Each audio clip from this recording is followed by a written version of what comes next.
We got a leader on Zoom today. We will call to order at 5:33.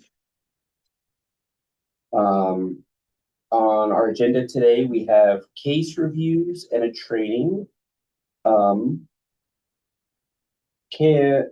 Does anybody have any, did you all get a chance to look at the minutes from our December meeting?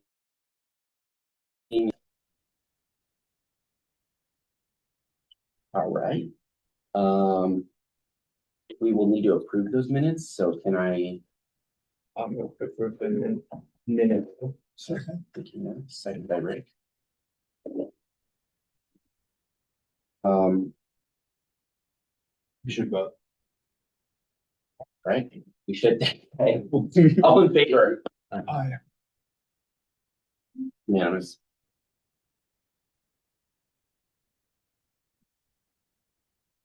Do we have any comments from commission liaisons today? Should I go first? Yeah. The police commission met in January, but I did not. So the auditor was there, I think. I don't know if you have any feedback from that meeting. When you could, in the future, pick up that feedback. And also, I'm not sure if anyone else to that, but I was not there. No. So they did discuss a couple of policies. One was they brought in Aiden Clark to talk about DUI. Was that the last meeting or the meeting before? Were you at that one or no? Oh, that's so long ago. That was the meeting I was in at December. Okay. But nothing overly exciting that I can report back on it. Yeah. Sorry to put you on the spot. I will be there on Thursday, so I'll give a report for that meeting, and then I can also review the former agenda. Make sure you guys know what policies they were working on.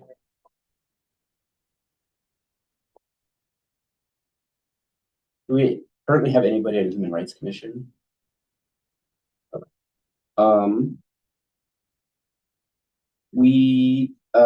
I'd like, before we get to the training, go around of opening comments. And so I don't forget today, I'd like to invite Elise or start with Elise. Yeah, thank you, Mr. Chair. No opening comments from you tonight. Thank you. We could go clockwise, which would put us at. Well, I still think of myself as new here. This is, I think, my third meeting. But one thing so I don't know what we're supposed to do with opening comments, but I will just say that in going through the materials, I think this was the first time I actually got to see the materials after my approval. I am just very eager, interested, proud to be part of this group and see how things that are happening are not just from a few months ago necessarily, but very important today too. So I just feel excited to be. Yeah, thank you. Sometimes I think opening comment is can be a place to start out with some, if we have some especially dense cases to look through. Also, I think I'd like to spend my opening comment giving space to the rapidly and intensifying and changing nature of federal policing.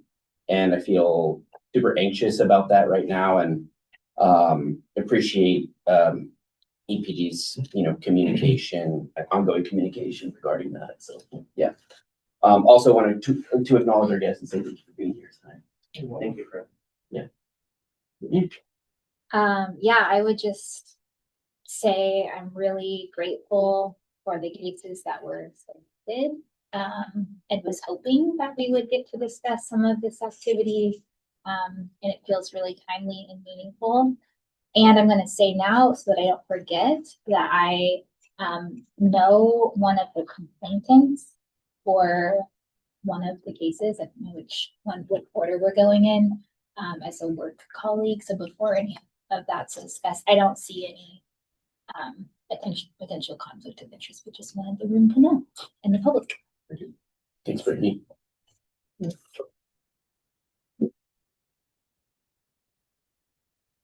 I don't think I have any comments.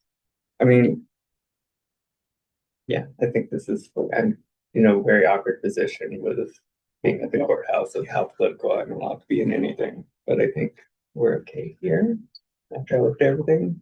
And I just reiterate what Brittany said about the timeliness and appreciation of looking into this matter. Thanks, Noah. No comments. No additional comment. All right. I'd like to invite our guest tonight to lead us in a training on law enforcement identification. You'd like to join us at the table? Yeah. We actually stole them.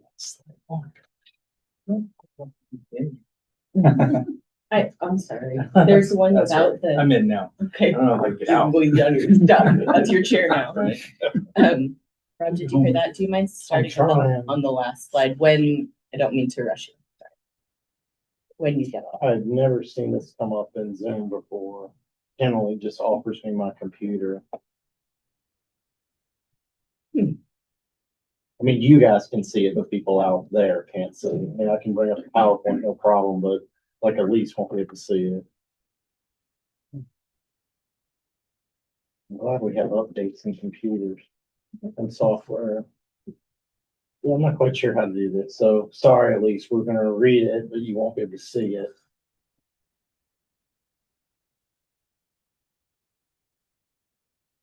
Oh, And Rob, actually, could we start by clicking on the link on the last slide?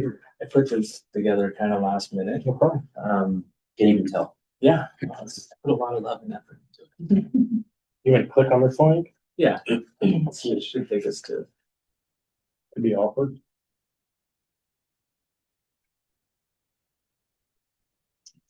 So I'll kind of just, first of all, my name is Jake Burke. I'm the Deputy Chief of Police at Eugene Police Department. I was asked to come in and speak a little bit to this, and maybe I'll open it more of a Q&A type deal to kind of generate conversation. I wanted to start with this link because a while back when a lot of the activity involving the federal immigration officers was happening in our community and around the nation, we thought it would be beneficial to put out some information to the public, some outward-facing information to help identify clearly what EPD officers drive and what we wear. And then most recently, our public information director put out some information on our website, and it's accessible off of this link. And I guess people online can't see this. No. But you can visit it at the Maybe you could put the link in the chat. Maybe we put the link in the chat and they can move along. So it talks about Oregon sanctuary law, City of Eugene protections. It goes into like identify a Eugene police officer and shows, generally speaking, police officer and their pictures of the uniform, the badge, the patch, and then certain patrol vehicles that we drive. And then it talks about police oversight, so who you can contact regarding any issues concerning the Eugene Police Department, whether it be the Citizens Review Board, the police auditor, Eugene Police Commission, and oversight over policies and procedures. And then it goes on to talk about like safe law enforcement interactions and stuff. So like what to do if you interact law enforcement on the street, generally speaking, and then following directions if you're armed, how you should interact when you're interacting with law enforcement, and just kind of safety precautions to try to continue to spread the message to the public about ways to stay safe when interacting with law enforcement, whether it be federal law enforcement officers or Eugene police officers and stuff. So we just for awareness, we started to see like as things heightened around the country and locally in our community, we also started seeing instances of community members approaching EPD officers in unmarked vehicles on trainings or tactical events. And so we thought it'd be important to spread the word out there, put information out there, and to give information to keep people safe and to keep our officers safe as well. Because for those that aren't aware, when the officers are out doing their job on a day-to-day basis, there's a heightened sense of awareness And so just the way we interact and coming up on officers when they're doing their job is sometimes can create an environment that lead to potential interactions that are unsafe. So yeah. So anyways, I was asked to do, in addition to these links, which you can access and read it at your leisure, I was asked to come up with some additional images to just for general awareness of different uniforms and vehicles that EPD you might see in our community that would separate us from federal immigration officers that may be out in the community. So I just went through, and we can just go through it slide by slide, Rob. So different EPD vehicles other than what was on that link. We have a traffic safety unit that operates motorcycles. So that's what they'll be riding around on. Some of this might seem common sense, and you may have seen them around town, but they're marked with Eugene Police and our badge and emblem. So the next one. And then we have an alternative response to some of the calls that we get with community service officers and our community engagement team. These officers oftentimes drive trucks like this. It's clearly marked with our values on it and our badge and patch. And we have several of these trucks driving around town. We have bailiffs that work regularly during the week that handle transports of persons in custody. And this is the vans that they drive. You may see them at larger events. If things have gotten out of hand, and Eugene Police Department are there to help keep the peace and any kind of civil unrest, you might see this kind of vehicle deployed with us as well to assist with any potential custodies that we might have. So this is one that more often I think gets mistaken for ICE or immigration federal officers. We drive a lot of these. All of our lieutenants and admin, I drive one of these. This might be mine, I don't know. But it's an unmarked police Ford Interceptor. So I mean, it's the way we do it is we rotate our vehicles through back into patrol for the regular officers. So a lot of times admin will drive these for a few years and then it'll rotate back into patrol. So they're all equipped with standard bars, lights. Most of them are equipped with bars, lights, and the same that a patrol vehicle would. They're just not marked clearly. And some of them may have E-plates or government plates, but some of them may not. Mine does not. And so oddly enough, I was stopped by a police officer in Albany. They thought I was impersonating an officer. So anyways, armored vehicles. We have a couple different variety of armored vehicles. This one's clearly marked with the badge and Eugene Police. Next one. We have our crisis negotiations team. So again, this is a part of the tactical teams that they go out and do negotiations and try to resolve situations and de-escalate situations. If they respond to a scene like a large event or even to help patrol on a call, they may respond in a band similar to this, and it gives them the equipment that they need to help engage and communicate with people in crisis and help de-escalate the situation. This one's our forensic unit, so a crime lab. So it's forensic unit. It's similar. That's a frontal view of it, but it's just a large truck and it's got all the equipment in it that they need to do crime scenes. And then another picture of an armored vehicle that we have. Similarly speaking, I mean, and this one, these kind of vehicles, I mean, you may have seen, there's several armored vehicles that run around, and it may or may not get mistaken for a federal vehicle. So, any questions on vehicles? This is very elementary maybe, but I mean, we have a lot of vehicles. There's other vehicles that I didn't put in here, and that's one thing, and I already kind of spoke to it. We have unmarked cars. Our detectives all drive an unmarked vehicle that are equipped with lights and sirens inside the vehicle, but it's not going to say EPD anywhere on them. They're not going to have government plates.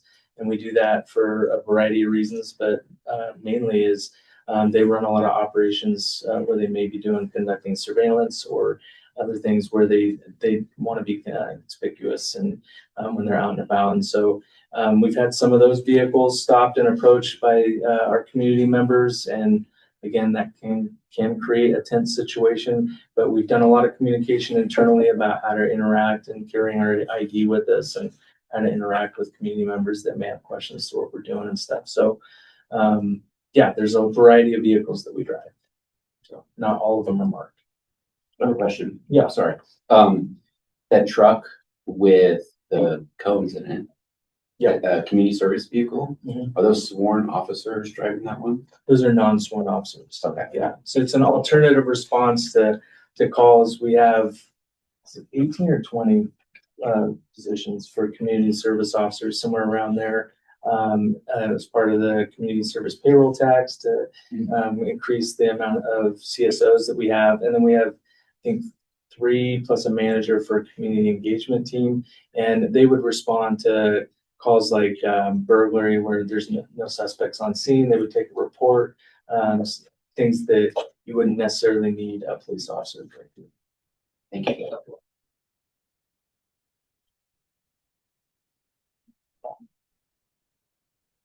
So this is an example of uniforms. So some of the same teams that I've already talked about. So community engagement team looks somewhat similar, but different colors to the uniforms, but marked clearly with patches and with the emblem. But they wear the outer vest and a polo shirt. That's a police officer, so it's clearly marked. It says police on it, has our badge and our patch. Crisis negotiator. Those ones are marked clearly on the back when they deploy. CSO, this is an example of the community service officer uniform. This is our SWAT team. These ones I could see like somebody saying this where they mistake them for like federal officers. I've seen several pictures of Fed officers that have deployed where they're in similar kind of OD green or those kinds of uniforms. Ours have police on them. On the arms is subdued Eugene Police Department patch, and so but this is what they may deploy in for special weapons and tactics. Sorry, another question. And I think I know the answer to this, but I think it bears repeating for the public record. We won't see EPD. Can you go back to that last? We won't see EPD officers in this uniform with their face covered at any time, right? Well, there may be circumstances where they have their face covered. Most of the time, they're not. There may be circumstances depending on what that officer's. I'm just trying to think off the cuff here. But there are times in my past where I've seen officers that worked on surveillance details or on case agent work where they were involved in a tactical response. So they were also part of the tactical team, and they covered their face for purposes of integrity of the case, the ongoing case, and undercover work and stuff like that. There may be circumstances where there's health risks involved that they might wear masks, but generally speaking, no. Thanks. Yeah, I know that's a thing that community members might be looking out for. Yeah, I know that's a topic. Yeah, Totally. On this same, did you say that they have armbands or patches that say EPD?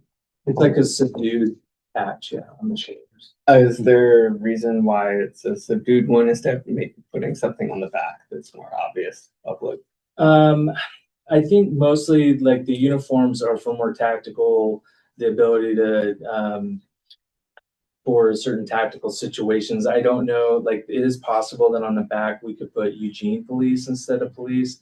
I'm not sure specifically why these ones only say police on them. It's the picture I grabbed. So yeah. Do you want to, if you're comfortable addressing whether the feds also wear something that says police too? I've seen pictures of Fed agents that just say police. Which can create confusion. Yes, Are they the same color? sometimes. I see. Yeah. Generally speaking, these teams will not be deployed out. I mean, they will, well, okay. they could be good in certain circumstances where they're out on the street, where they're doing a takedown in the middle of the street or at a home or something. So I can see that being.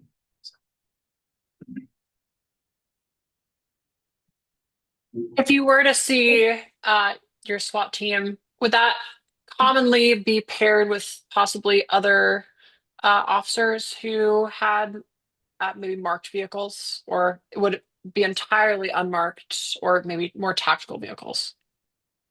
I think oftentimes it would be the best case scenario to have marked vehicles alongside an event like that that are deploying with the tactical team.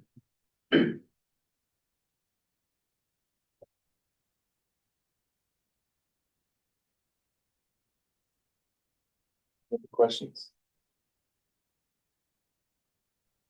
Oh, one more in general. So you had talked about officers are trained on what to do if they're approached and say an unmarked vehicle by the public. What does that response, the training look like? Well, I mean, the training is simply to identify ourselves as employees of the Eugene Police Department. A quick explanation, whether they can explain exactly what they're doing, but that they're a member of the Eugene Police Department. I mean, I would argue that it's not generally safe to approach officers in certain circumstances, or you should do it with a relatively calm demeanor, and give space and allow for open dialogue and communication. I think that's important. So the training is simply identifying themselves. We're required to carry our identification on us and do that when asked. So. Thank you for answering those. I appreciate it.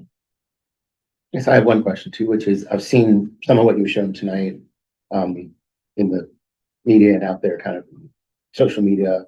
It was the EPD has made a really good effort to try to on the communication side.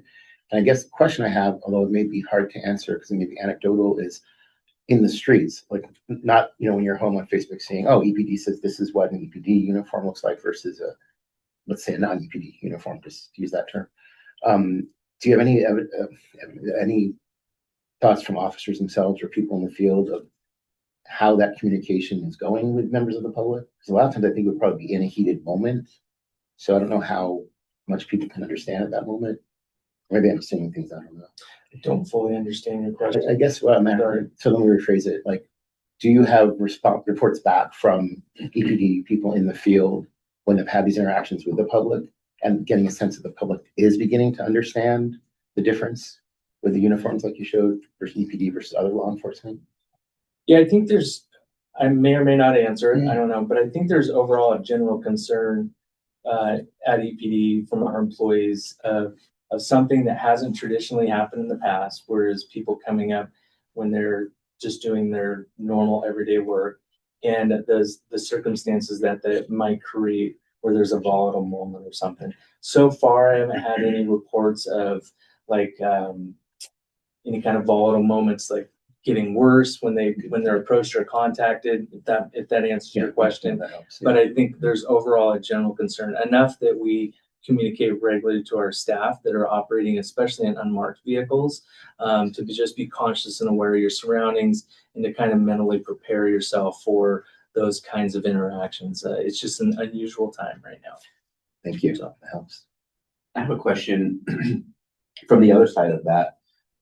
If a community member feels the need to approach an officer, as you said, is increasingly happening right now. How would you suggest a community member approach a police officer? With calm demeanor and respect to whatever was going on. I certainly understand the fear in the community, and I understand some people's needs to want to know what's going on and identify if there's immigration going on and whatnot. But I think being calm and being respectful in the way you approach people.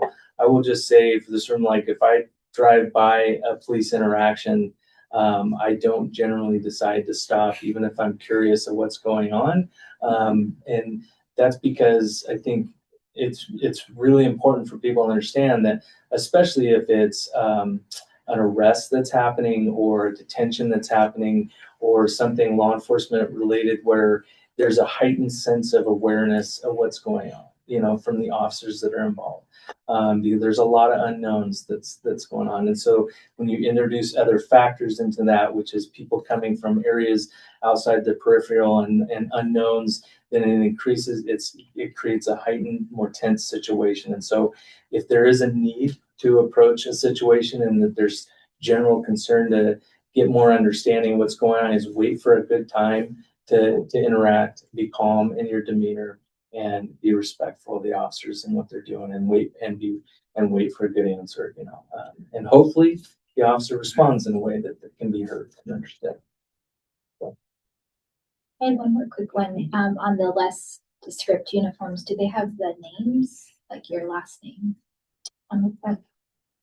They do not, because they're wearing the outer vests and those are they have to write characters on that. Occasionally, depending on, there are several different uniforms, whether the subdued olive green that you saw, the olive draft green, or Yeah, yes, absolutely. It all depends on the mission vendor. Yeah. I just asking similarly to the mask issue that seems to come up as far as identification. So I'm just curious. Yeah, and I can add to that as well. We didn't have pictures of like the mobile response team, so crowd control teams.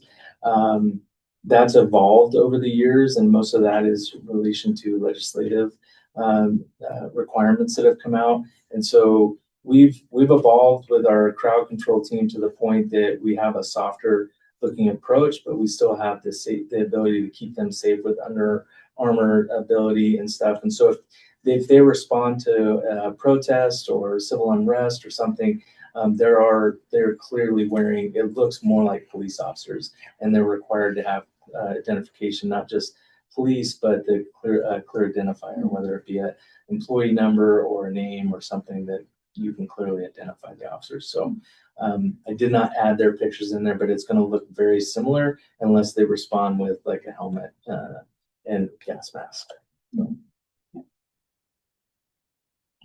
Other than approaching officers, like if community wants to verify if officers they're seeing like out their window or something are EPD versus federal officers, for example, what should they do?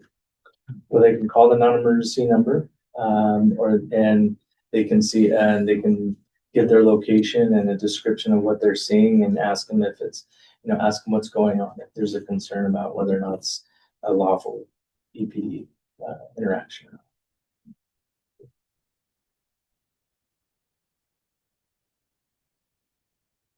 I can also just, in addition to there being visible things on crowd control uniforms, we're in the middle of reviewing a lot of video from January 30th, and a lot of people ask officers for their name and badge numbers, and the officers readily give those things as well. So EPD officers in general are well trained to give out that information. It's not typically something that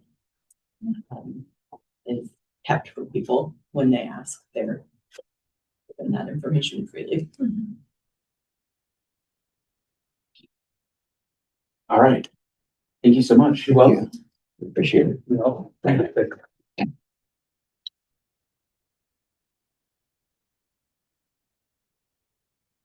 All right, we move to case review, a service level complaint. And Rob, would you mind summarizing this for I'll us? do that, and Elise, just to warn you, same problem. I can't share my PowerPoint. So we have 3 PowerPoints tonight. This is our first one. This is the case summary. So the summary facts. In January of 2026, excuse me, the reporting party was the driver of a vehicle involved in a traffic accident with the second party in Eugene. Members of the Eugene Police Department responded to the accident. The RP contacted the independent police officer's office and complained the primary officer mishandled the incident. The RP also said the officer's supervisor failed to rectify the officer's mishandling of the accident. It was classified as a service complaint, and the complaint was reviewed by members of the independent police officer's office. The review of the incident determined no policy violations were made by the Eugene PD officer. The matter was a civil issue, and the complaint was dismissed. And then here are the materials that we provided for y'all. I won't read them. And I'll let you take it away for the discussion. I'll start it out so we don't put you on the spot, Josh. I watched the video and I agreed with the findings. RP was elevated.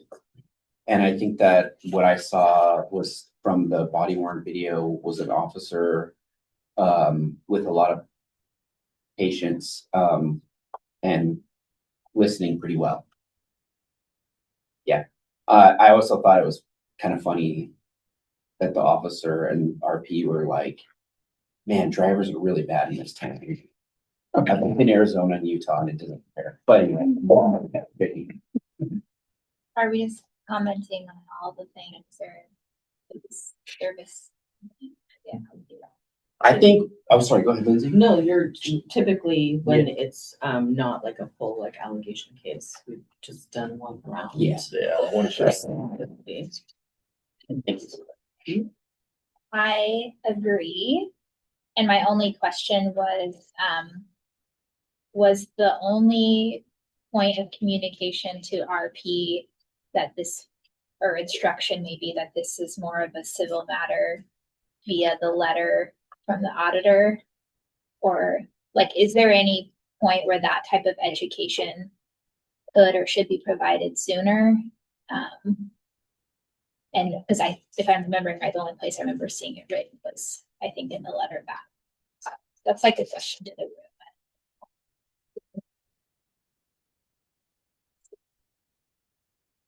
Say for sure she received a letter from our office that had that information in it.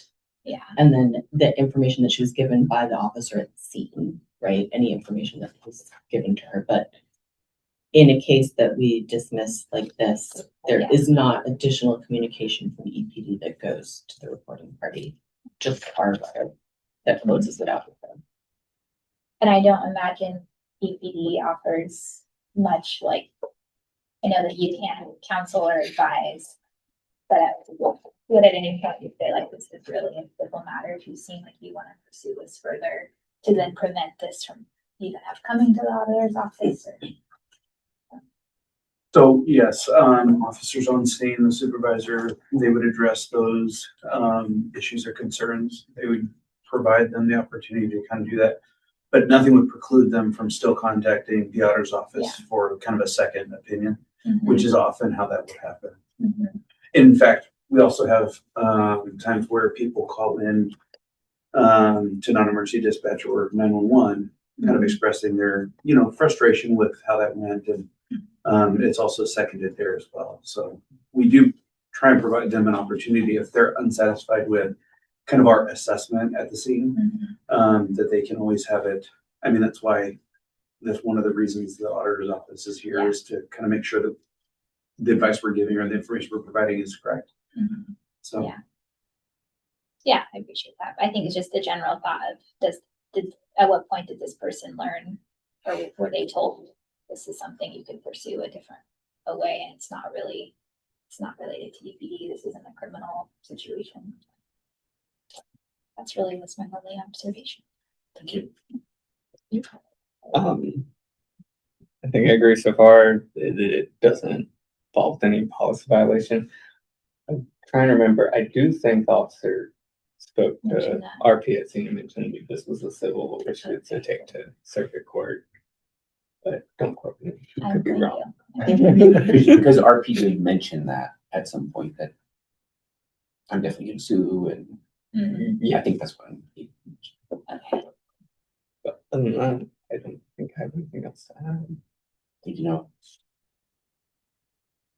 I didn't have any problem with how it was handled. I was a little bit concerned, but probably just momentarily, about the fact that there was an alleged brake failure by someone, and that the officers allowed the person to go ahead and continue to drive the vehicle. I don't know if there was something more inquired about clarifying that, or how that went, but that bothered me a little bit, that maybe a dangerous vehicle was allowed back on the road after the accident. I didn't think about that. If I remember correctly, I think there was something said in passing by the people driving that truck that they were getting it towed. Oh, really? So they'd removed it from the main roadway that it was Gotcha. blocking and parked it on a side street, so it was no longer blocking traffic. Okay, good. That's my recollection, because I agree with you. I don't think an unsafe vehicle on the road seems like a good public safety situation. I don't That remember was if my the- own concern, really. The other Yeah. part of it was just kind of a irritated driver who was embarrassed about being in an accident and mad because they were gonna have to file a claim or whatever. That's all I had concern about. Thank you, Rick.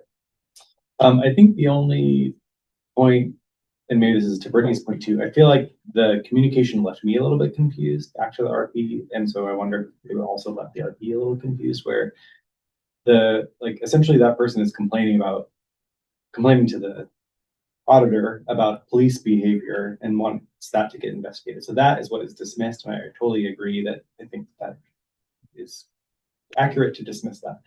But then the communication back is that it's a civil matter, and that's more about like the RP's concern about the actual accident and like filing a claim or dealing with that specific thing.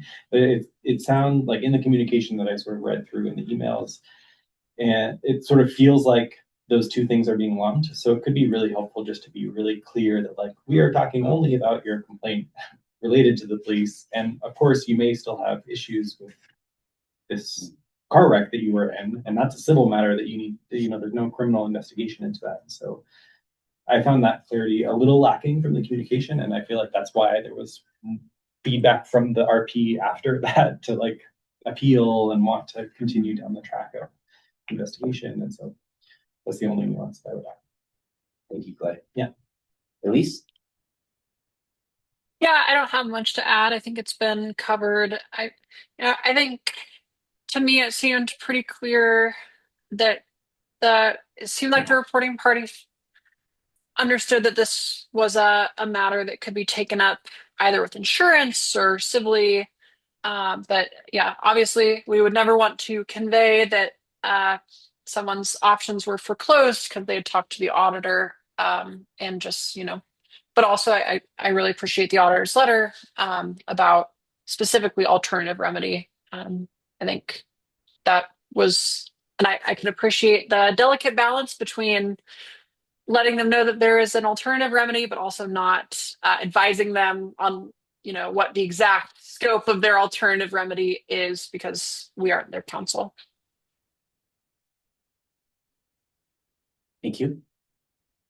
Pleasure of going last, as I can disagree with what everyone said. No, I think, Jose, you said agree with the RP was elevated, and understandably so. Officer, I think it was patient and listened well, and I thought that was absolutely true. And one thing, at least just to jump on what you just said, I agree that it's a fine line. The officer's not there, and correct me if I'm wrong, but it's not there to give legal advice, right? Right. The officer's there to deal with these two people who had this accident. The CSO, I think their CSOs were there too. Were there? Or I mean, They might have been helping with towing. we're told that, yeah, the towing, because you're exchanging information or something, Yeah. that was an issue. But I think, it seemed like the main point of the officer was get the information to each other and then don't block the street, like safety, and so I thought that was well done. Thank you. We are scheduled to take a 5-minute break, and we are right on time, so let's do that. We'll come back in 6:16. Let me know when we're live, Rob. We're live and recording. Okay, we will continue on with item number 7, and we have 2 incident review level complaints. And at least I just emailed you the PowerPoint since I'm having trouble sharing. Okay, great. Thanks, Rob.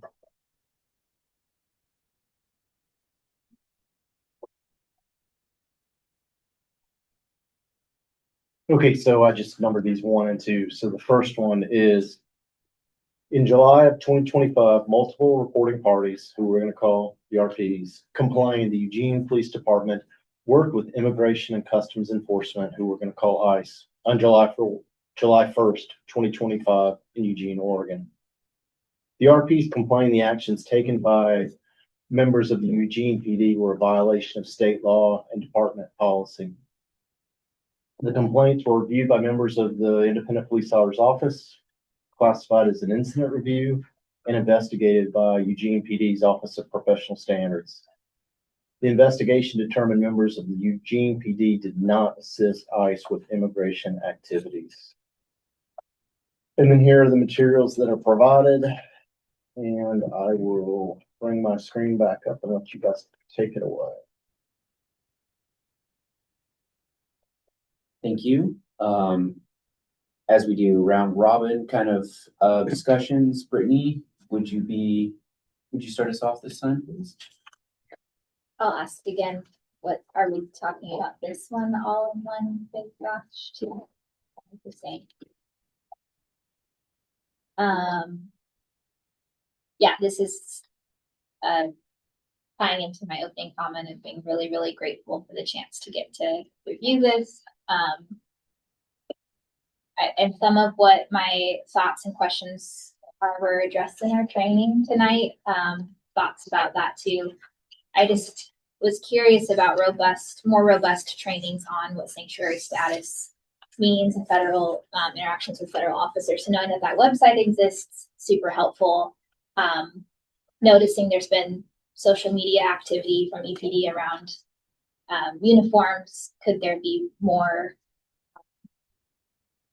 of that level of accessibility that explains sanctuary status? And I don't even know if that's EPD's role or City of Eugene or who. I know the mayor has been very active on social media and trying to speak to some of these things too. I just think about community education being really key here, and I think there's more that could be done. And then specifically, I was actually talking with an officer within a different jurisdiction recently who was sharing their not frustrations, but the difficulty of people asking them to take a more proactive stance against ICE activity. And that officer was explaining the general public doesn't know enough about what's at risk with interfering with federal activity. So education point around for the general public to understand what's at stake for an EPD officer if they were to be accused of interfering with this activity, which when this officer I was talking to, again, not the EPD, was explaining that kind of conundrum, I thought, gosh, I never thought of that. And I have no idea what an officer is and isn't allowed to do, what's considered interference, and what's at stake for them as far as a federal offense that they would then be potentially liable for. I don't know. So just a thought around like how can that messaging be clarified so that community members can be aware of what they might be asking of you all. Yeah. Those are all really good thoughts. One thing that I didn't mention that's also in that link on the Eugene website is, I think if memory serves me correct, is a recent published article from Dan Rayfield, Attorney General for the Department of Justice. And it speaks to all of the majority of those things that we discussed in relation to Sanctuary Promise Act, interaction with immigration authorities for local, state, and county employees in the state of Oregon as it pertains to sanctuary laws, what we can and can't do, and then the laws for interfering with federal employees and stuff. So I have a copy of that with me, but I also can get them also. It's for general awareness for the public. Yeah, and I love that you brought that up. Police officer reference, like we're just following the Attorney General's guidance here. So again, then it's the question of how do you take something like that letter and consider 6th grade read level, the general community, which is just, it's hard to do, but and who owns that work of making it accessible so that people can feel safe and protected by our law enforcement and understand what y'all are doing. One other nuance that came to me as I was watching the footage and some of the officers interacting with each other at this event. So if I understood correctly, there was a thought that some of the protest activity could be deemed interfering with governmental interest, and that's perhaps criminal activity that was a charge that could have justified even EPD intervention with this, with these protesters. And please correct me if I'm getting any of that wrong. But my question is, like, as a sanctuary state, how does EPD navigate potentially breaking the law of interfering with governmental interest while also not adhering to or actually aiding ICE? That's like a huge complicated I'll question. try to speak to some of it, and I just want to just kind of openly say these are very fluid and complicated. Yeah. This has all been a very complicated over the last year. And when this particular incident happened, if memory serves me correctly, it was the first event at that building that we had dealt with like this, where the point of ingress and egress into the building was being blocked, and they were actually interfering with federal employees that were trying to exit the building and do whatever. And so when I talk about fluid, it's we're learning, we're always learning, and we're talking through things. You're actually looking at two of the people in the room that were part of the decision points in this particular event. And so, and this also, this message from Dan Rayfeld with the information about what law enforcement's responsibility is in relation to immigration authorities and events that are occurring and stuff, that we didn't have that at this time. So the interpretation of the law at the time was that if there was any kind of immigration or deportation activities happening, that actually being there and moving that route to allow federal officers to exit the building or whatever would potentially be in violation of the Sanctuary Act. So the decision point, you know, as the officer, the first commanding officer on scene was working through the problem, he's communicating with his captain, to me, and we're working through the problem together. So when I say it's fluid, we're working through the problem, we're making the decision the best we can at the time, and it was decided we wouldn't get involved at the time with the actual interfering with federal officers leaving the building. So. Yeah, I appreciate that. And I didn't expect a clean cut answer. This is my own fluid process of wrestling through this as a citizen. But yeah, I think in hearing that language and even hearing you say like that, what I was listening to on the body worn footage is that officer working out the problem himself, figuring what are all of the options at play here, and then appreciating where you all landed with that. But, yeah, all of these are asked with the utmost respect and appreciation for what y'all are doing. I think that's all. Great questions. Hard to follow. If I recall correctly, we're covering both incident reviews. Just the first one. The July 1st incident. July 1st, 2025. We haven't gotten to November yet. I can't remember. July 1st. The first, July 1st is at 2/11/87. Yeah. Okay. Okay. There's a lot. I had them backwards then. As far as intake, everything, I don't have any noticeable issues. Very quickly, I did have a question from the incident. It was the vehicle was moved into a different parking lot and then vandalized, and that was what the request was, that brought EPD to engage with Department of Homeland Security. Yeah, go ahead. Yes, so that was a department, we later learned that that was a Department of Homeland Security vehicle. It was their property. And so we were responding to investigate the allegation of the Criminal Act where there was vandalism on a government vehicle. And we were not involved at all with any involvement of immigration activities, any immigration enforcement. And it was reported to us at the time that when federal personnel were removing the vehicle, driving out of the area with that vehicle from that building, the old federal building, that people were taking that vehicle. They drove to a safe location. And EPD I don't recall, I don't have the information in front of me right now. I don't, they were instructed to get to a safe place and no conflict. Then later took a report, just like they would in everyone else if you or I were driving along our vehicle escape. I guess this is a question that I don't have an answer to for clarification of what the jurisdictional overlay is. If this is happening at the federal building, I don't know their property limits of, do you have any jurisdiction to even engage in that if it occurred within that building or right outside of it? I can kind of speak to that, but I mean, historically, yes. The federal building sits in City Eugene property.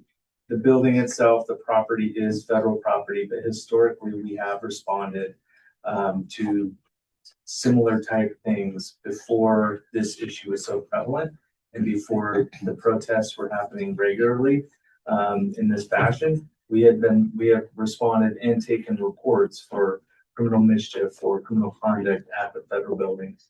And sometimes those can be charged, go through district court or local and circuit court as well.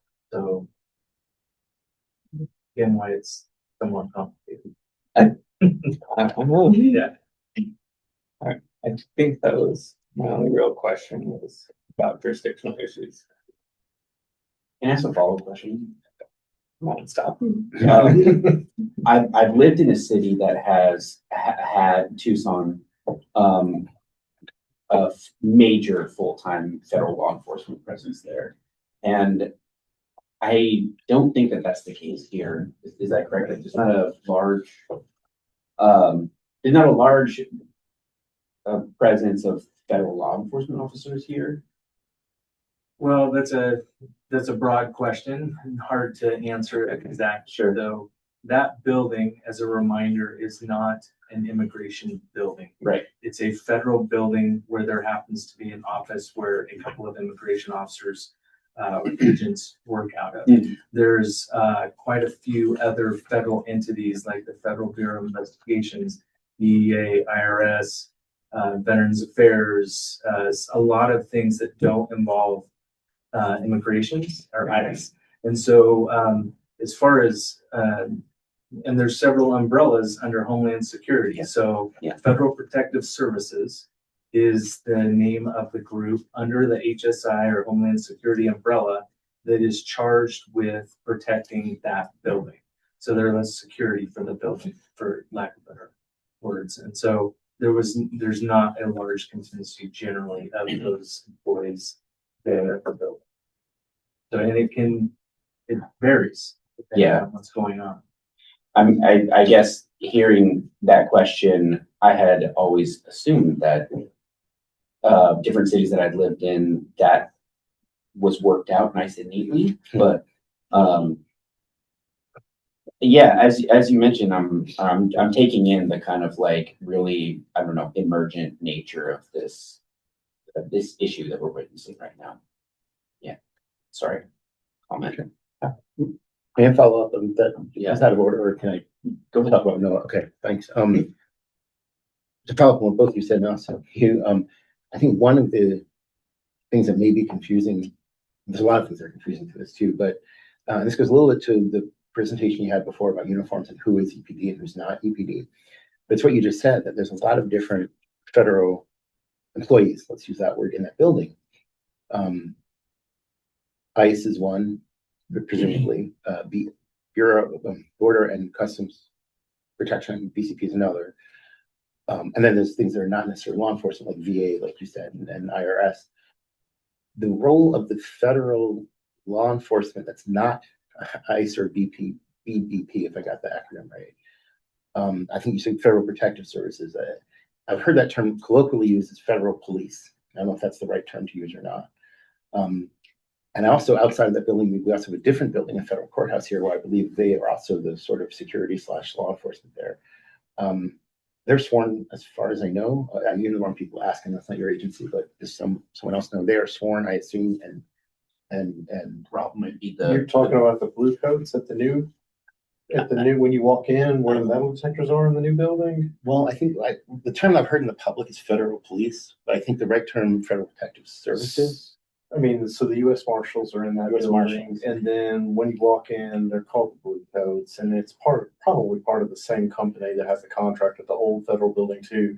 They don't have the same dress on, they have more of a security guard uniform That's on. more security to get through like a metal detector. They're mostly all local retired police officers. There are some retired federal agents that work as Blue Coats, the metal detectors, and maintain the security of that building, but that's run by the marshals. But those are contract employees. They're all retired police officers from a variety of agencies, mostly state and local, but there are a few retired federal agents who work there or who have worked there. I don't know who works there right now. I guess the question I'm trying to ask, and I'm trying to get more information on it, is are there, for lack of a better term, federal police that, to go to Noah's point earlier, have sort of control over that building, if you will, who are not ICE or custom border. I think you're getting around to FPS, and the FPS is mandated regarding the safety of those buildings. So they're called, it's Federal Protective Service. And as the DC said, it's underneath the Homeland umbrella, but it's not part of ICE or, I mean, there's a whole bunch of agencies underneath Homeland. Gotcha. Okay. And that Like Secret Service is underneath Homeland. Yeah, that's right. And Homeland too, one thing that's always struck me as odd about that agency. So like Homeland Security has 1811 special agents that are HSI agents. You go over and look at DOJ, there are no, well, there's DOJ Office of Inspector Generals, but there's not DOJ special agents out investigating crimes. It's Homeland's it's an interesting kind of setup. There's a lot there. Yeah. There's much, no, but I think that helps. And I guess the question I'm trying to figure out, and I don't know if it's really a question or just sort of a statement about what's a little confusing, is if you have EPD, like you said, that this is in the city of Eugene, you have to protect the public and what's going on. And is there a federal agency that in theory is partnered or not, but that's not immigration enforcement, but that one could work with or is supposed to or in the past has worked with? That's more of the quote federal police. Again, I'm using that term very loosely, I guess. I will somewhat, I think, answer your question. The answer is yes. Okay. And the answer is also yes. Do we communicate with those federal protective services work? The hard part about where we're at now in 2026, February 2026, is we've had them show up at HQ, at headquarters, excuse me, to communicate with us about how we can best diffuse some of these situations or, you know, whatever, and had complaints against our entire agency for working with ICE and stuff. There's a lot of just unknowns. There's a lot of uncertainties of who's who and what. And so there are federal workers. They're charged with protecting that building. They do have arrest capabilities and it can go through federal court. There's also, we have the ability also to make arrests or to investigate things that happen surrounding that area. That helps a lot. Thank you so much. I think a good way to sometimes picture, and I've been doing a lot of research on this, is compared to the airport. You have both jurisdictions. EPD is at the airport, and the FBI certainly could come in and take someone that's involved in a terrorist threat on an airplane. It's not necessarily exclusive. It's concurrent jurisdiction with a lot of things. Makes sense. That's great. Thank you for filling the questions. Yeah. I think we're all, and like, yeah, I maybe Lindsay, you had mentioned this earlier, that it serves the community's interests, and I think EPD's interests as well, to see as much as possible, get some clarity on the not calling it bureaucratic, but the bureaucracy and the like order of how the law enforcement works. So thank you. Great. Thank you. It strikes me that that all of the law enforcement agencies involved do a good job. Locally, I can't speak for Minneapolis. I've never been there in my life, and I don't care to go to there, frankly. But it looks like the Oregon law on what role local agencies is different than what Eugene law is.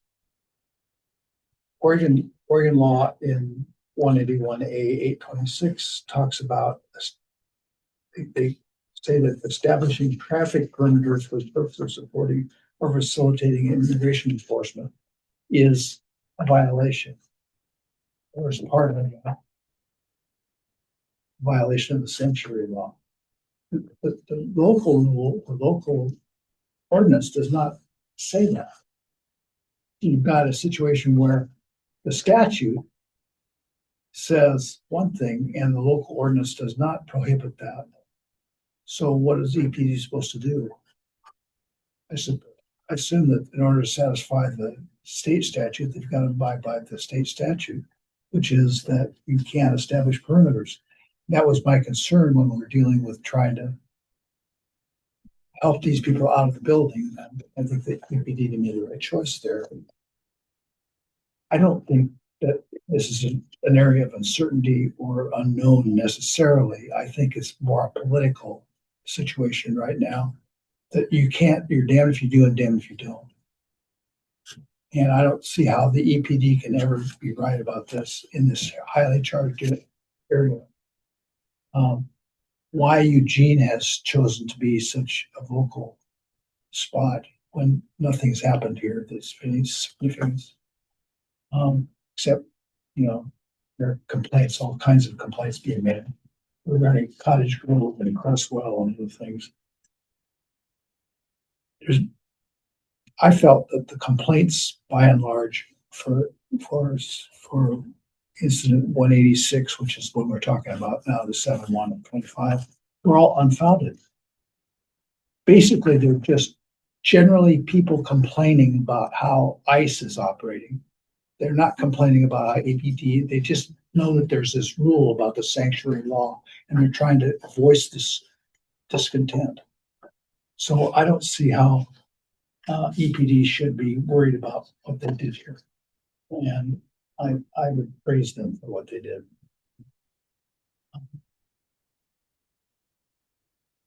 That's all I have to say. That's great. Yeah, I think maybe one thing that I would say differently, Rick, is just observing national policing and observing occurrences of interactions between people like we all have on the news. I think there's a lot of people living in a very serious amount of fear, and for their own community or for friends of theirs or family members.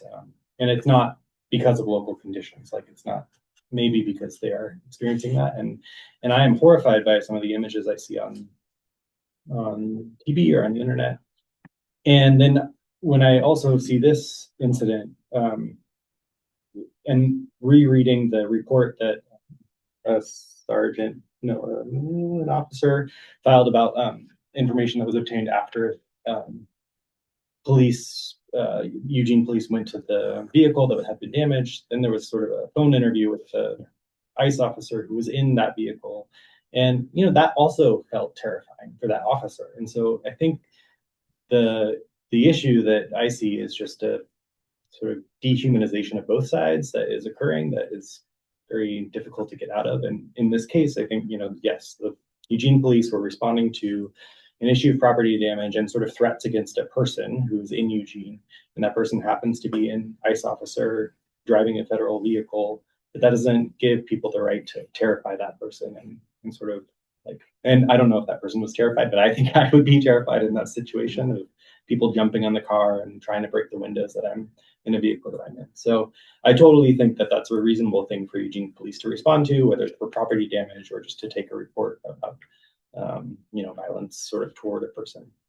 And it seems from all the review, just for the public, from all the review that I've done and that I'm sure all of us on the board have done, it doesn't seem like Eugene police were involved in any way in the immigration enforcement in this case, sort of following Oregon statute. And so I agree with Rick's assessment that a lot of the complaints seem to be really unfounded toward Eugene police. And I think for the community to recognize, if you are concerned about these issues, protesting is totally within our right. I don't think terrorizing other people should be a part of that. So that's what I would say. Thank you, Glenn. Elise? Thank you, Mr. Chair. Just by saying, as I have said before, but is worth noting here, of course, I'm here in a personal capacity, not representing any employer. I will also say I was heartened by how EPD responded in this situation. They didn't, in my review, coordinate with federal officials in immigration enforcement, which, I saw a lot of the complaints who said, I'm concerned they may be coordinating. A lot of this was driven by, and what I am very proud of the community for doing is continuing to make sure that EPD is following the rules, and they were. But I mean, this is an extraordinary, by my count, 28 different complaints came in about this. That's a lot of folks watching. That to me is reassuring that we can be sure.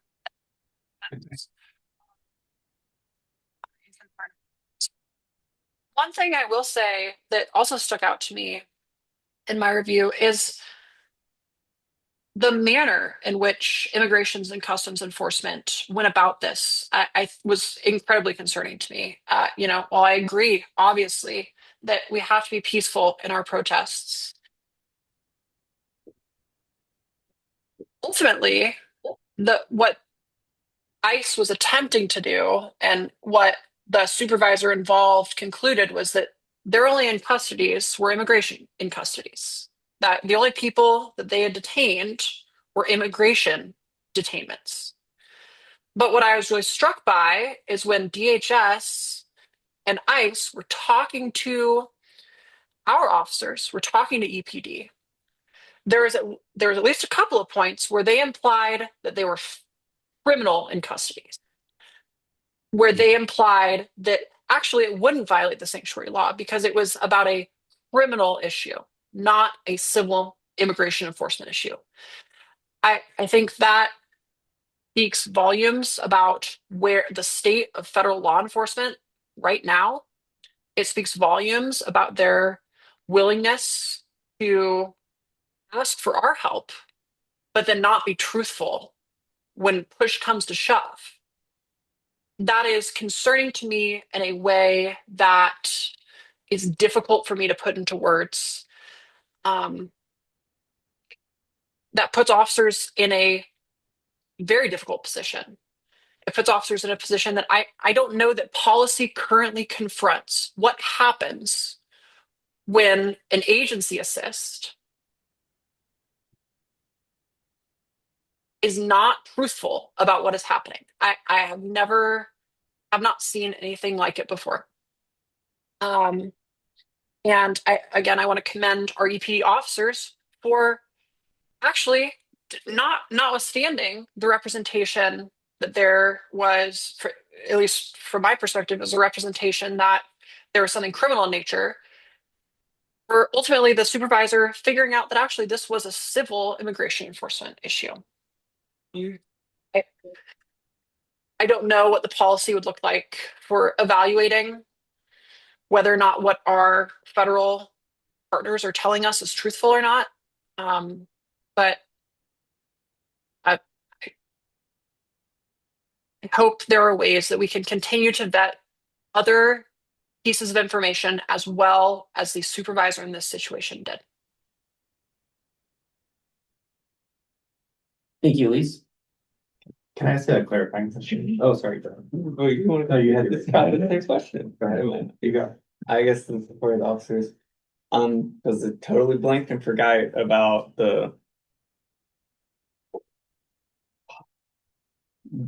what was implied by DHS, but in the situation similar, would DHS give you the names of the in custody so that you could verify what they're retransported for?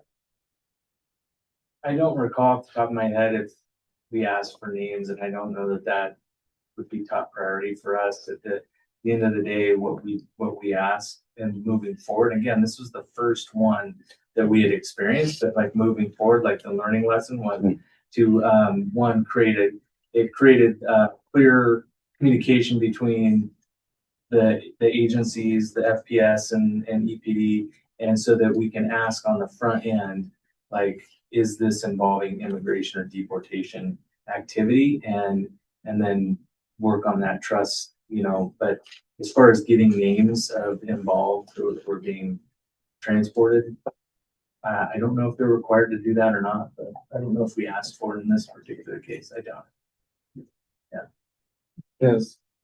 Pointed, but I think I was trying to get more trying to see if there had been any updates in how procedure would operate. Well, and I don't know that a name, I don't know that a name would benefit us at all because we don't have access to certain databases, so I'm not sure that even it would benefit us. And we wouldn't, unless there was some kind of warrant in place or we had access to some kind of database, I'm not sure that it would be helpful. So it would be entirely relying upon DHS's honesty. Yeah, for the most part. And is there a procedure in the event that DHS is not honest, what EPD's response would be going forward? I have not seen a circumstance where they have been not honest. I think we've worked on building, at least with FPS, so that Federal Protective Services, a relationship with that group and that supervisor to try to ensure that there's transparency about what's occurring, what's not occurring. And there's an awareness of what we can and can't do under the sanctuary laws as well on their behalf. So. Thank you. Yeah, and just to reiterate that, I think you saw that with the employee, the federal employee who was in this case, sort of talking with our officers and saying, I know it's a difficult situation, but I want you to deal with this property damage if you can. Sort of trying to parse, even from their perspective, trying to parse the two things. My clarifying question, and this is literally just a question I can't fully remember, but wasn't there a criminal nexus for one of the people involved, and then other individuals were in the same residence and therefore also involved, but didn't have criminal relationships?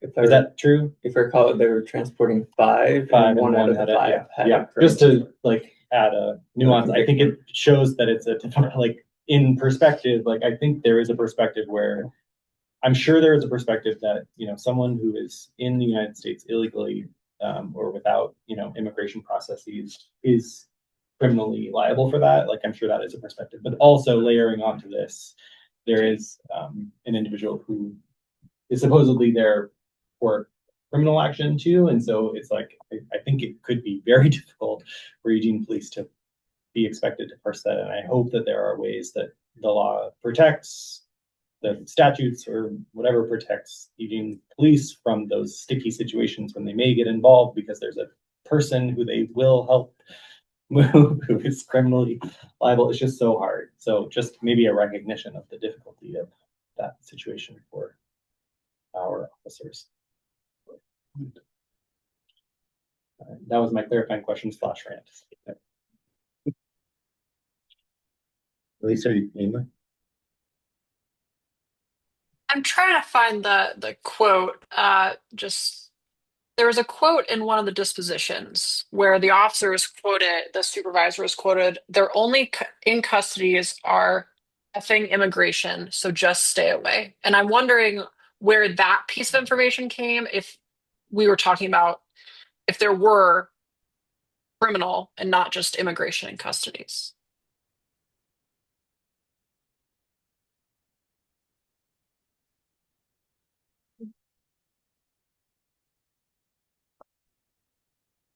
You ready, Josh? Sure. First, I'll agree with what all my colleagues have said. I thought EPD, this was a very difficult situation. EPD handled it well, and I think auditor as well. And the point, I think at the end of the day, the key point I think was that, you know, was EPD taking enforcement action or otherwise intervening or doing immigration related work. And I think we all get that. And then I think one key thing that's important, and I think this was in the auditor's finding, was, and EPD has said this as well, I think too, is that their job still is to protect life and property and safety of everyone. And everyone includes protesters and members of the community and federal employees, because they're all here in the city of Eugene. So I think that just adds to the complexity that we're all talking about. A lot of has been said by others. I guess I had a couple of little points as I went through my notes. One is, actually, I think Brittany already brought up this question of interfering with governmental interest. You had brought that up before, right? So that's, I think we'll talk that one through. One question that came up is, was in my mind, what's cooperation? You know, and would someone could argue, I suppose, an EPD officer is admonishing the crowd in terms of what they're doing is, quote, helping or or cooperating or something. And I think that would be a far-fetched claim. But I can see some people saying that, and then so I think, and there's no, there's no easy way to roll out. These are all the potential situations that could happen, and here's what we would do or not do, and here's what cooperation looks like, because you don't know what you're going to be faced with. This was July 1, and it's very possible since then other things may have happened or may happen in the future. And so I think we all appreciate the complexity and difficulty involved. I think Elise mentioned the fact that there were 28 people who made a complaint about this, and I think I may have misread, but I think you were saying it's a good thing. I think it's a good thing in the sense that we have people in the community who are very actively interested and involved, and I think there are some out there who do get it. Like their concern may have been, I know that EPD is not supposed to help ICE. Were they helping ICE? It wasn't just saying, EPD, you're bad because you're doing this. So I think there is room for growth there, but I think there is some understanding among people in the community already, and hopefully that will just keep growing based on the education piece that you talked about earlier as well. I also think that the flip side of that is there's a lot of people who still don't know or are confused or who will just kind of say what they say, and you have to kind of take it down a notch and address it at the level it is, which is what I think EPD and the auditor's office have done in this case and done well. Let me just see if I have any other notes. Oh, and I appreciate, Rick, your point about the different laws. I was reading over the EPD policy about immigration, the ORS, the state law, and then the, as already has been mentioned by EPD here in the room, the Dan Reef, the Attorney General's piece. And there's no easy Venn diagram, that may not be the right word, but to put all those three together, it can be confusing. And when you're in the moment, particularly, all the training you could get, or one could get, let's say EPD, because that's what we're discussing here. We can't really discuss what kind of training DHS or ICE or them are getting, but you do your best in a tough situation. And so I think this was a real bad situation and unfortunate for Eugene and a lot of understandably heated feelings on all sides, but I think we ended up in the right place.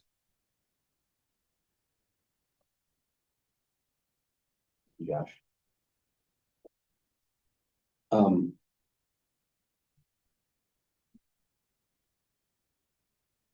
I think it's unfortunate that we had to find clarity about EPD's non-role in the situation. And I mean non-role as in what we've discussed so far, not as in neglect or anything like that. But and so I don't think that that's EPD's fault per se. I think that we're again talking about a situation that's emergent, and I think Brittany or no, I can't remember who said it. We might not even have policy to help us through the situation. And so, yeah, I think that maybe something like a community listening session might be helpful in explaining the jurisdictional procedure, EPD's policies, etc. I could see how that would also be a rowdy situation, but something like that, where EPD is not communicating through social media. Again, not a criticism of EPD. I just think social media is an unreliable form of communication, but in person, face to face, if that's something that like a budget and time allows for, might be a good step, because I do want to see in this situation continuing an open forms of communication that are in person, and I don't think people are accountable to their own behavior on the internet necessarily. So I would like to see something like that. And I second Elise that there are legitimate legal, ethical, and moral concerns about federal law enforcement here that transcend some like easy and vulgar political distinctions.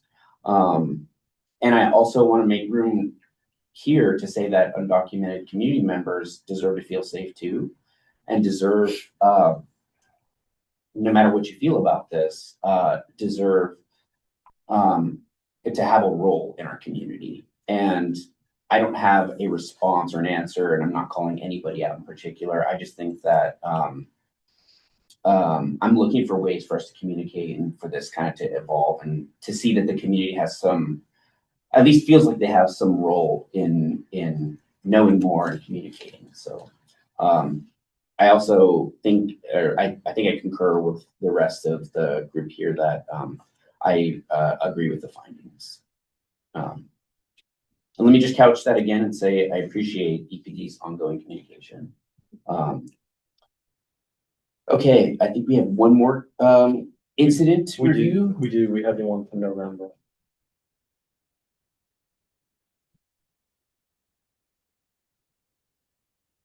All right, so here goes with the second one.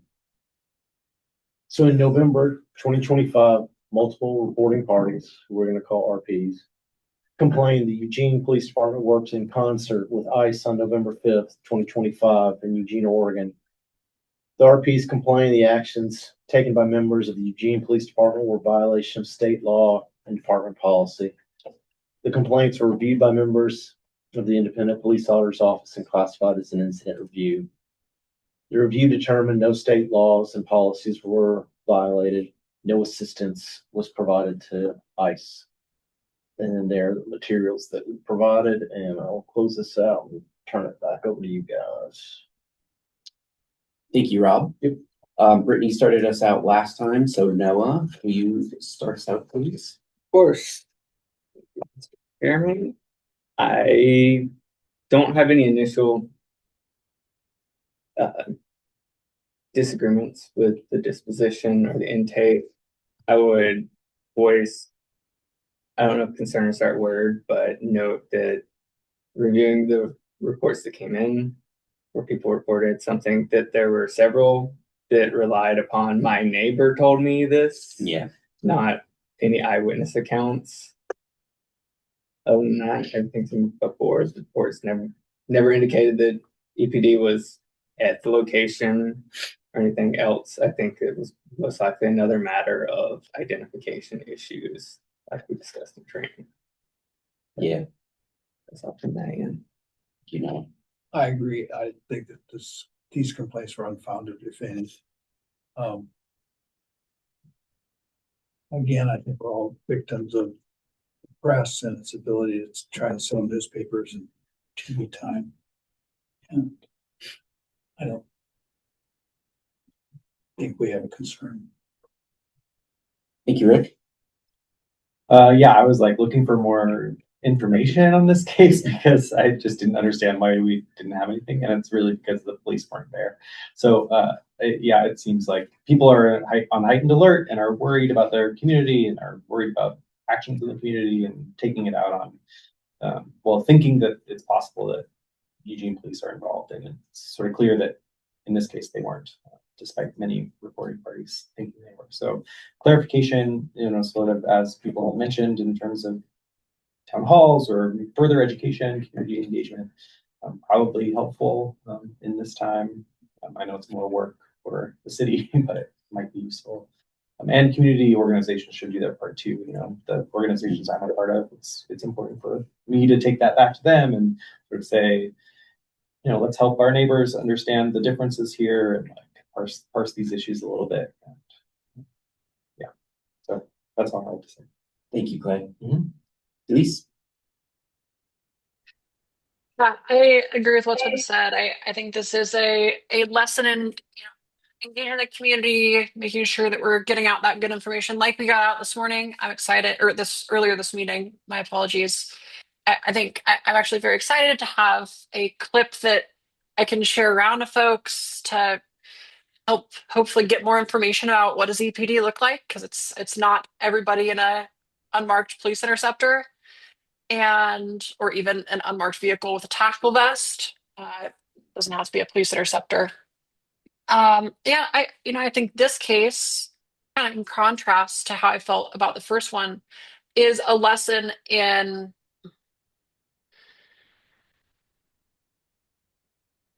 being careful with what you report in advance. And not because there are members of our community who are rightfully concerned about immigration and customs enforcement in our neighborhoods, on our streets. And I worry that being too quick to identify a certain one group over another, in this case, it was misidentifying, it seems like ICE as EPD, but you could imagine it could go the other way, misidentifying a different law enforcement agency as ICE, and just trying to take a step and think about, what am I seeing? What do I know before spreading things around that could cause concern in the community? Of course, that is not to say that we shouldn't absolutely continue to process complaints, but in this case, I agree with the auditor's disposition. It was within policy. Or I guess I would say unfounded, just because the police don't seem to have been there. Thank you, Lisa. Josh? I too will agree with everything that's been said by my colleagues. I'll add a couple of quick things. I think we remember this November 5th, I think it was, if I remember the date correctly from the notes, but, and, you know, Rick made a comment about newspapers and the media, and full disclosure, my bias is I used to be a media attorney and my dad was a newspaper reporter for 40 years. So I'm a big press person and I still get hard copy newspapers. That said, I do take your point as a friend. I think one big difference we have today versus when my dad was a reporter from 1950 to 1990 back east, which was a long time ago, as everyone has a camera on them now. And I don't just mean EPD and body cams and camera, but we all have phones, which are cameras. And that can go crazy on social media and can lead to a lot of misinformation very quickly. That said, I think the weighing factor, and it's not our job here to do that, but in my personal opinion, the weighing factors is better that we have that than not. But anyway, putting that aside, the facts here were hard. Well, as just a person living in the city and who is scared by a lot of what is happening, you know, you're talking about someone being taken in front of kids in a school bus stop or whatever the situation was. That said, I agree with what was said before, that this case, as opposed to the other one we talked about from July, is certainly much lesser of a concern. Interestingly, though, I did see, I had some comments to me on social media, which of course is what it's worth, asking why couldn't EPD do something with what ICE was doing, i.e. arrest ICE for what they're, or trying to draw conflict there. And I think that is, and again, it's only a couple of people, but it's on social media where people can write whatever they want. I think the fact that there's some people out there who feel that way, not to disparage their feelings, but they really don't understand the different roles here. So the more that, and this actually goes, I think, Brittany, something you said, of a friend or someone you know from a different law enforcement agency. So the more that we can just get out there with community education, EPD is not here to help ICE, nor are they here to arrest ICE. As silly as that, I say it anyway. But I think, again, well done on all accounts. And again, thank you. We're in a different place these days, as has been said. That's all I got. Thank you, Josh. Yeah, I was originally outraged when I opened the file and saw that there was no body-worn video. But yes, I would say also unfounded for that reason. I thought that there was I had done something wrong. But yes, appreciate the case selection. Independent police auditors team put forward to us. Thank you all. Brittany? Yeah, the only things to add, as far as education, perhaps going to neighborhood association meetings. The idea of public forums that you were talking about today, and thinking about cost for City of Eugene, as Clay mentioned, but what's the cost on the back end of not providing the education? There's an argument to make there. And then just not regarding, I agree with everything that EPD is not regarding EPD behavior, but just thinking about the reporting elements, since that's come up.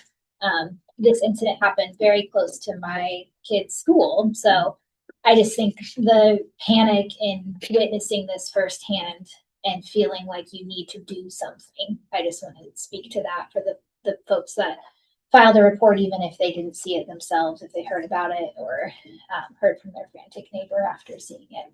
It's valid in another layer of the times that we're living in. So, Thank you. Would like to invite our auditor at this point to deliver auditor report. Thank you. So I want to start with why I picked these cases. And The interesting note is I should have bought a lottery ticket because we picked these cases well before the most recent incident.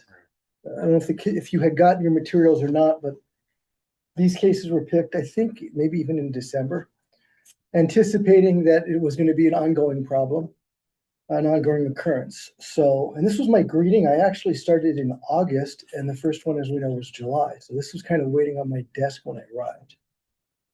So what I think is key about these sorts of cases that I wanted to talk about for just a moment is that Eugene has such a robust police oversight system that, we have the police commission, we have internal affairs, but this office. So not only do all the auditors look at it, you through the community's eyes also got a chance to see what occurred. So along those lines, the city, I know, is working on getting resources and information up onto a website. So they're going to, in all likelihood, it's not final. I know they're still working on it. I was in a conversation this afternoon with it. They're going to try to also discuss the different uniforms. That's why exactly we picked this as a training topic, to try to get that word out. But they're also going to talk a little bit about sanctuary law. They're going to put a lot of different resources out there. So I know the city itself is working on how to communicate that better to the public. The other thing is that this office, with its goal of transparency, as soon as these are occurring, we are doing press releases. We're updating the website to communicate to the public that we're looking into it. These investigations take a great deal of time. A good example is we're reviewing the incident from the end of January, and correct me, it was about 150 body-worn videos, lots of drone footage. It's taking days and days to go through it, but it's important that the public knows that that happens, and that this is another good case that we very well may send to you. I don't know that you're going to want to watch 150 body-worn videos, but that there's, again, the public through the CRB is looking at these as well. I think that's a really important thing to do.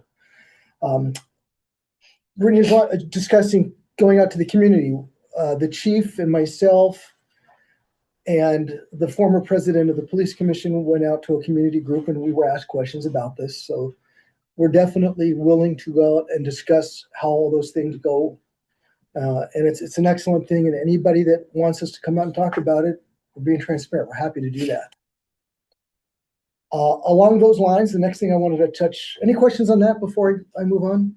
I just wanted to say really quick, Yeah. it reminded me that I saw the articles, like, once the cases were reviewed, and saw the auditor's office, and I've since forgotten, but it's getting out there to engaged citizens at least. I thought That's what we're trying to do. Thank you. The next thing I wanted to talk about is the CRB openings. We received 16 applications, and those are going to get reviewed soon. You're all familiar with the process, obviously, but I just want to share the fact that we get 16 applications. So that's all good news. The last thing I wanted to share was we spent a lot of time, when I got here, I looked at the CRB and the auditor's office goals and obligations and regulations. And we are the input for complaints and accommodations. And I had talked to Jose about the ideas that we should highlight some of the positives. And I did a ride along last night with EPD from 8 p.m. to 6 a.m.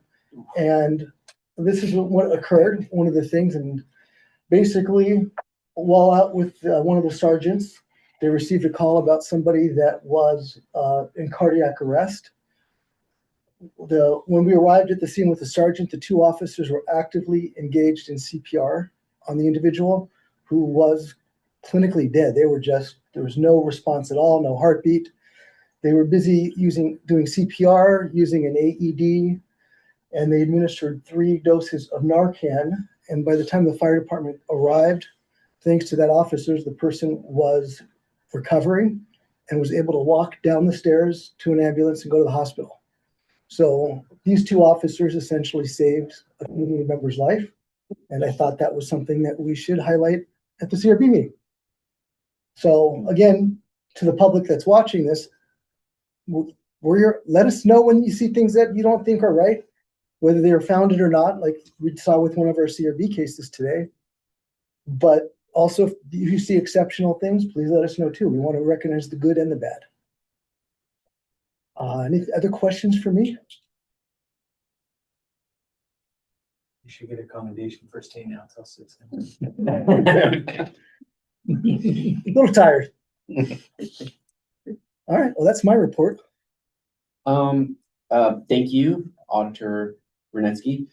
Do we have anybody of, do we have any community members? Give me in 1 second, I'm attendance? multitasking there.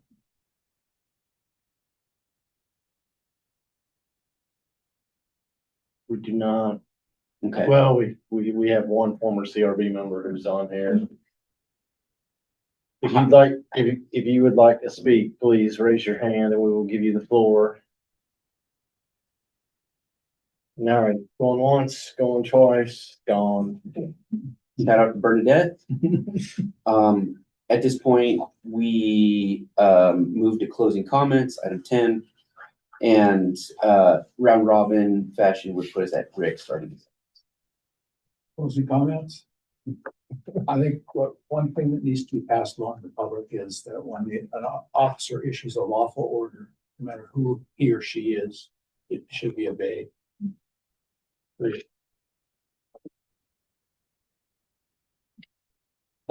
Unfortunately, I'm gonna use my closing comment to bring something up that I forgot to bring up during one of the cases, which is, pertains to the training too, and so maybe maybe it is a closing comment and not gonna open up discussion, but we'll see.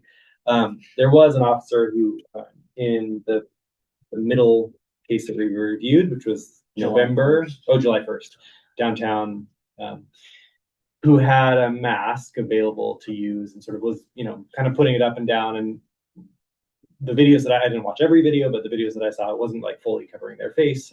But I guess like just to comment that like in this context, that feels not smart to engage in like just that public arena with that kind of item, to have the opportunity to have a mask. And I guess that would be more like a question or commentary for police commission rather than CRB, but I just found it to be a little concerning for that officer to be misconstrued as sort of what we see on TV, and also concerning for community members who are triggered by that element of a uniform. And so just that's my comment. Otherwise, I feel like it was useful to review these cases to see the good work that Eugene police are doing in this very difficult time. Thank you, Clay. Elise?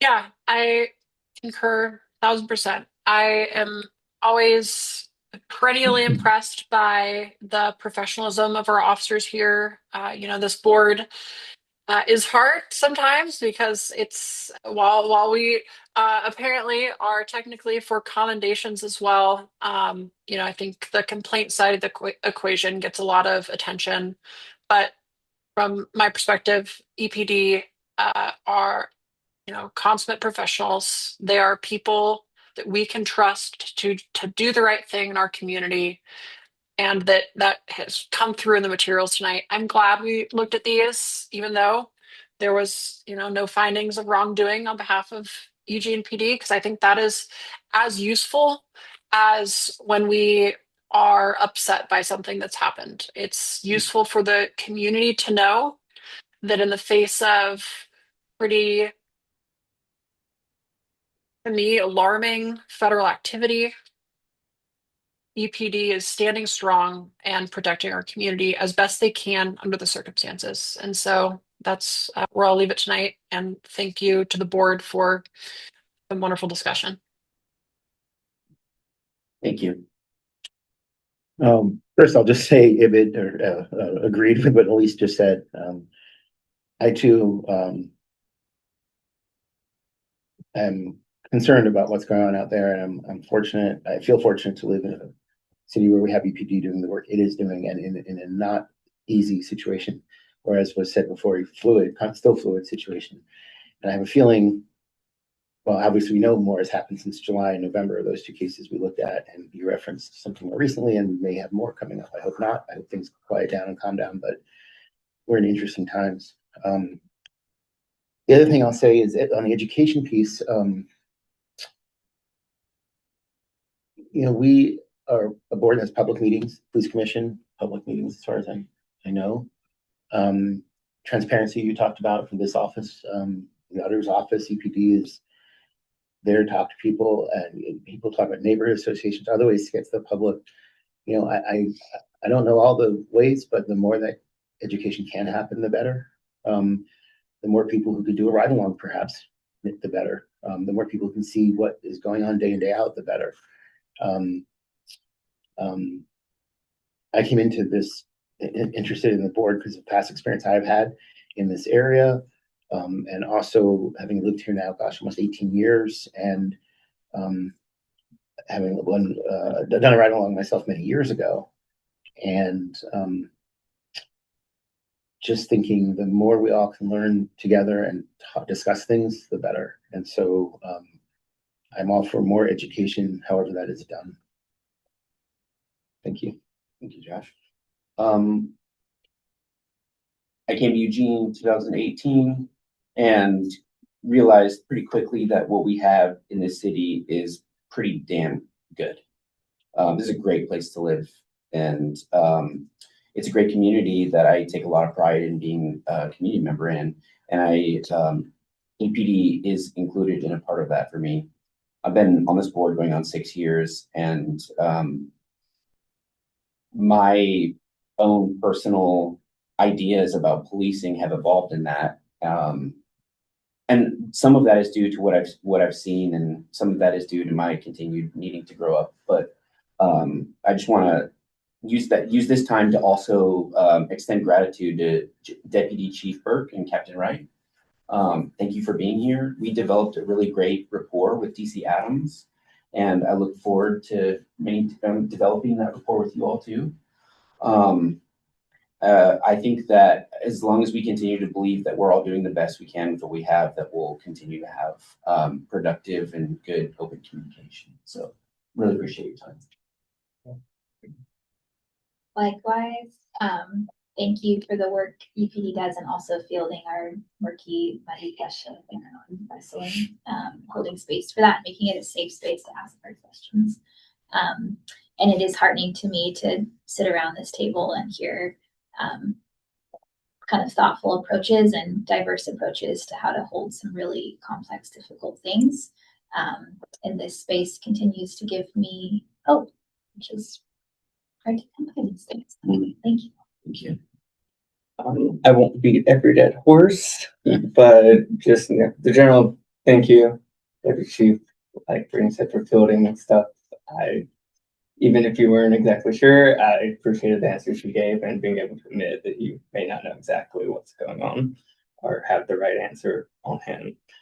And I appreciate everyone at the table, because I feel like every time I come in here, I do get to learn something new.